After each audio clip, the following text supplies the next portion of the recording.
₹1000 ಮಣ್ಣು ಮಾತ್ರ ಅಲ್ಲ, ವಿನ್ನರ್ ನಾವು. So we are the champions of the winners. Okay, ಈಗ ಇದು ಇಲ್ಲಿ ನಮ್ಮ ಶಾಯರ್ ಇದ್ದಾನೆ, ಅಳ್ತಾ ಇದ್ದಾನೆ ಟೆನ್ಷನಲ್ಲಿ, ಆಟಕ್ಕೆ ಜನ ಇಲ್ಲ ಅಂತ. ಹೌದು, ಆಯಿತಾ. ಇಲ್ಲಿ ರನ್ನರ್ಸ್ ಸ್ವಲ್ಪ ಏನಾರು ಹೇಳಿ. ರನ್ನರ್ಸ್ ನೀವು ಹೇಳಿ ರನ್ನರ್ಸ್ ಬಗ್ಗೆ. ಇಲ್ಲಿ ರನ್ನರ್ ಮುಖ ಬಚ್ಕೊಂಡು ಹೋಗ್ತಾ ಇದ್ದಾರೆ. 3rd ಪ್ಲೇಸಿಗೆ ಆಟ ಆಗ್ತಿದೆ ಇಲ್ಲಿ. 3rd place. ಸ್ಕೋರ್ ಎಷ್ಟು?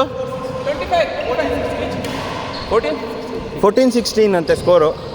ಸೊ ನಂಬರ್ 1 ಆ್ಯಂಡ್ ನಂಬರ್ ಟೀಮ್ನ ಅವ್ರು ನಂಬರ್ 1 ಅಂದರೆ ವಿನ್ನರ್ ನಂಬರ್ 1 ಅಲ್ಲ, ಹೆಸರು ನಂಬರ್ 1. ಆಯಿತಾ. ಸೊ ಈಗ 2nd ಪ್ಲೇಸು ಮಿಥುನ್ ಮತ್ತು ಇಜಾಜ್ ಅವರಿಗೆ ಸಿಕ್ಕಿದೆ. ಇದರಲ್ಲಿ 3rd ಪ್ಲೇಸು ಮತ್ತು 4th ಪ್ಲೇಸ್ ಡಿಸೈಡ್ ಆಗುತ್ತೆ. ವಿನ್ನರ್ಸು 3rd ಪ್ಲೇಸ್ ಇರ್ತಾರೆ. ಇವರಿಬ್ಬರು ಒಂದೊಂದು ಮ್ಯಾಚ್ ವಿನ್ ಆಗಿದ್ದಾರೆ. 17 ಆಲ್ ಆಗಿದೆ. ಈಗ ಸ್ಕೋರ್ ಏನಾಗ್ತದೆ ನೋಡೋಣ.